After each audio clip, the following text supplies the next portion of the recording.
श्री स्वामी समर्थ मंडळी, मी धनश्री तुम्हा सर्वांचे माझ्या यूट्यूब चॅनलमध्ये खूप खूप मनापासून स्वागत करते।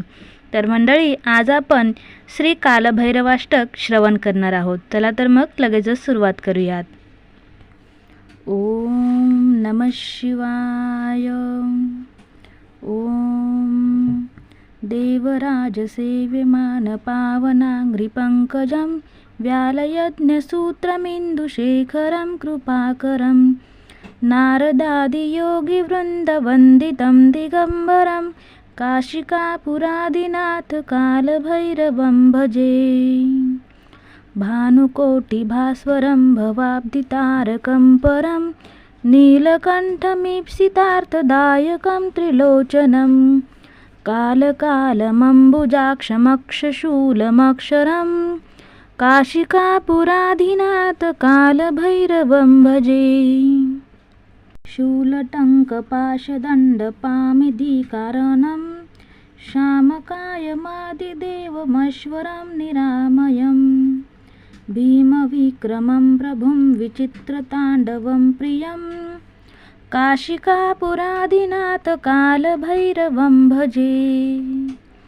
भुक्तिमुक्तिदायकं प्रशस्तचारुविग्रहं भक्तवत्सलं स्थितं समस्तलोकविग्रहं विनिक्वणन्महेमत्किङ्किणीं नसत्कटिं काशिकापुराधिनाथ कालभैरवं भजे। धर्मसेतुपालकम् अधर्ममार्गनाशकं कर्मपाशमोचकं सुशर्मदायकं विभुं स्वर्णवर्णशेषपाशशोभिताङ्गमण्डलं काशिकापुराधिनाथ कालभैरवं भजे।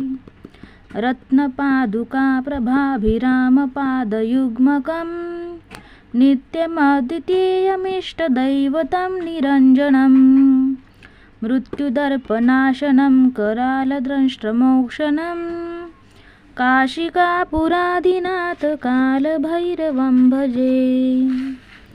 रत्नपादुकाप्रभाभिरामपादयुग्मकं नित्यमद्वितीयमिष्टदैवतं निरञ्जनं मृत्युदर्पनाशनं करालदंष्ट्रमोक्षणं काशिकापुराधिनाथ कालभैरवं भजे। अट्टहासभिन्नपद्मजाण्डकोशसन्तति दृष्टिपातनष्टपापजालमुघ्रशासनम् अष्टसिद्धिदायकं कालमालिकन्धरं काशिकापुराधिनाथ कालभैरवं भजे। भूतसङ्घनायकं विशालकीर्तिदायकं काशिकावासलोकपुण्यपापशोधकं नीतिमार्गकोविदं पुरातनं जगत्पतिं काशिकापुराधिनाथ कालभैरवं भजे। कालभैरवाष्टकं पठन्ति ये मनोहरं ज्ञानमुक्तिसाधनं विचित्रपुण्यवर्धनं शोकमोहदैन्यलोभकोपतापनाशनं ते प्रयान्ति कालभैरवाग्रसिन्धिध्रुवम् इति श्रीमत्शङ्कराचार्यविरचितं कालभैरवाष्टकं संपूर्णम्। तर मंडळी, आजचा व्हिडिओ आवडला असल्यास लाईक, शेअर आणि सबस्क्राईब करायला विसरू नका। पुन्हा भेटूया अशाच नवीन व्हिडिओसह। तोपर्यंत श्री स्वामी समर्थ। ओम नमः शिवाय।